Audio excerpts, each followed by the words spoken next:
Welcome to Module 5, Networking Devices. In this module, we will embark on a journey through the intricate world of network hardware components and their roles in creating the backbone of our digital connectivity.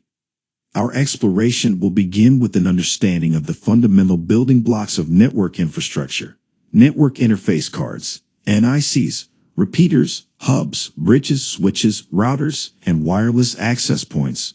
DAPs. You will learn how each of these components functions and how they interconnect to form complex networks that are robust, efficient, and scalable. Finally, we'll bring these concepts to life through practical demonstrations using packet tracer simulations. These simulations will provide you with a visual understanding of how data flows across a network and the crucial part each device plays in directing and managing this traffic. Click Next to continue. In the world of networking, there are a number of components that play a vital role in our day-to-day communications that we may not be aware of. Click each component to learn more. NIC, or Network Interface Card, is a network adapter that is used to connect the computer to the network. It is a two-layer device, meaning works on both the physical and data link layers of the network model. Generally installed in the computer to establish a local area network, the NIC has a unique ID and connector to connect the cable. The cable acts as an interface between the computer and the router or modem. Select the next option. A repeater is a device that can assist in amplifying or regenerating an incoming signal to extend the length of a single transmission line.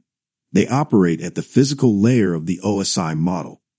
When an electric signal is transmitted over a cable, it loses its strength as the distance increases, which then poses a limitation on the maximum recommended distance one can use when connecting two networking devices. In such a situation, a repeater can be used to strengthen the signal. Select the next option. A hub is a basically multi-port repeater. A hub connects multiple wires coming from different branches. Think of it like the connector in star topology, which connects different stations. Hubs cannot filter data, so just like repeaters, they operate at the physical layer of the OSI model and provide multiple ports for connecting computers. They just expand the collision domain of computers, usually broadcasting all data in the domain. The transmitting device needs to listen for traffic and collisions, and as such, CSMA/CD is required for more effective signal transmission where hubs are connected.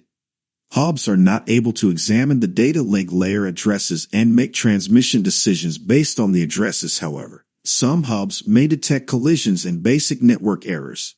Select the next option. Bridges are an improvement to hubs as they can read and interpret data based on data link layer information and make forwarding decisions based on MAC addresses. They have the capability of separating collision domains and dividing the collision domain into multiple broadcasting domains. Bridges have the additional capability of keeping records of device MAC addresses in their databases. They make use of these records to know which port to transmit layer 2 frames based on the destination address placed in the header of the frame. Select the next option. A switch is a device that connects several computers to a network. It checks for errors in data transmission before forwarding it, making it efficient. Switches are preferred over hubs and bridges as they are faster and have specialized hardware. Their sizes vary, with small local area networks ranging from 8 to 48 ports. However, if a hub is connected to a switch, collisions may occur on the segment where the hub is connected.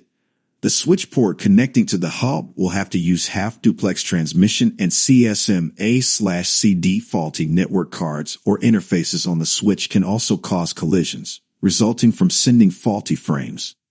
Multi-layer switches can operate at the network layer and are a modern alternative to traditional switches.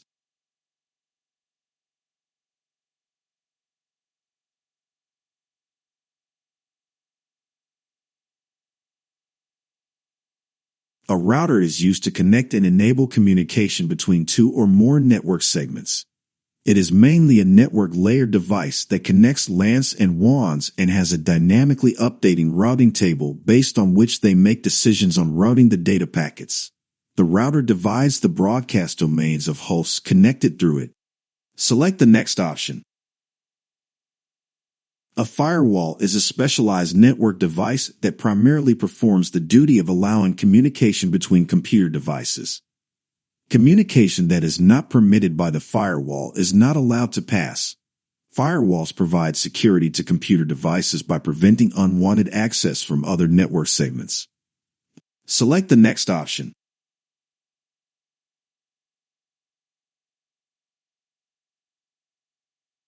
Wireless access points provide wireless signals to devices that are capable of wireless networking and aid in connecting them to a wired network.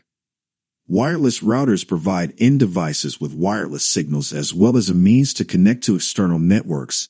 Common wireless routers have a cable connection to the internet service provider where the devices that share access from the wireless medium use the router as a gateway to connect to the internet.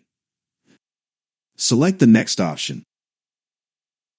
In large wireless networks with many access points, wide area local area network controllers are deployed to act as central devices to manage the operations of the individual access points.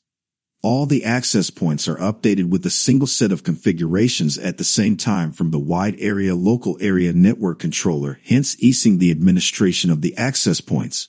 Select the next option.